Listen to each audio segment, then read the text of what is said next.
अंगणात तुळस आणि शिखरावर कळस, हीच आहे आपल्या महाराष्ट्राची ओळख. कपाळी कुंकू आणि डोक्यावर पदर, हीच आहे आपल्या सौभाग्याची ओळख. ज्या अंगणात तुळस आहे तिथे देवी देवतांचा वास आहे. तुम्हा सर्वांना तुळशी विवाहाच्या हार्दिक शुभेच्छा. नमस्कार फ्रेंड्स, कसे आहेत सर्व? मजेत ना? मजेतच असायला हवं. प्रत्येक हिंदू धर्मीय लोकांच्या घरी तुळस ही असतेच असते. कार्तिक महिन्यामध्ये तुळशीचा विवाह लावला जातो. त्यानंतरच विवाहांना सुरुवात होते. ज्यांच्या घरी दरवर्षी तुळशीचं लग्न लावलं जातं त्यांना कन्यादानाचं पुण्य प्राप्त होतं. आपल्या घरी असलेल्या भगवान श्री विष्णूच्या कोणत्याही अवतारातली मूर्ती आपण ठेवून तुळशीचं लग्न लावू शकतो. म्हणजेच विठ्ठलाची मूर्ती किंवा बाळकृष्णाची मूर्ती आपण ठेवू शकतो. ज्यांना कन्या नाही म्हणजेच मुलगी नाही, फक्त मुलगाच आहे, त्यांनी जर तुळशीचं लग्न लावलं तर त्यांना कन्यादानाचं पुण्य प्राप्त होतं.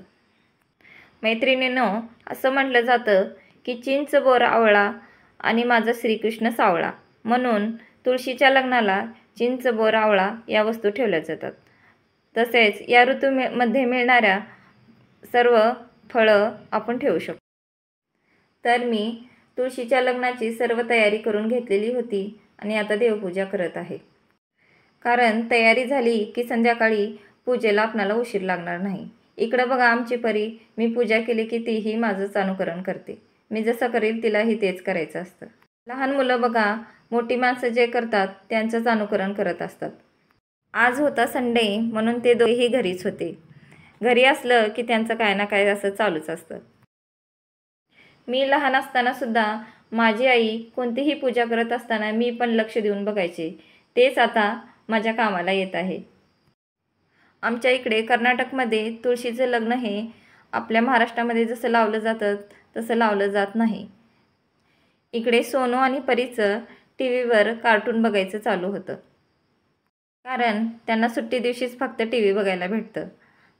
त्यानंतर त्यांना वेळच भेटत नाही, म्हणून सुट्टी दिवशी ते टी व्ही बघतात आणि खेळ खेळत असतात. परीला न्यू फ्रेंड भेटली आहे आणि ती तिच्यासोबत आता खेळते, भांडीकुंडी खेळते.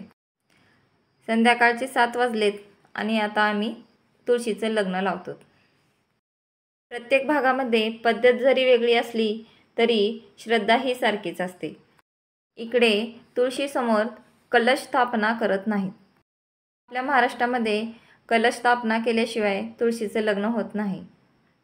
पण प्रत्येक भागामध्ये रीती ह्या वेगवेगळ्या असतात. इकडे आमच्या सोनूला तुळशीचं लग्न झालं की फटाकडे वाजवायचेत म्हणून तो गडबड करतोय. या आमच्या आंटी आहेत आणि त्या तुळशीजवळ दिवे लावत आहेत. सगळ्यांच्याच घरी फटाकड्याचा मोठमोठ्याने आवाज येत होता. आमच्या घरासमोरील बिल्डिंगमध्ये दुकानाची पूजा होती, त्यामुळे तर जास्तच फटाकडे वाजवत होते. तुळशीचं लग्न लावतानाचा व्हिडिओ शूट करायचं लक्षातच राहून गेलं, त्यामुळं मी नंतर आरती करायचं व्हिडिओ शूट केले. मैत्रिणींनो, कसा वाटतंय माझा व्लॉग तुम्ही कमेंटमध्ये नक्की सांगा. तुळशीचं लग्न आणि इथे परिवा कसं डान्स करते. यात उद्याच्याच नवीन ब्लॉगमध्ये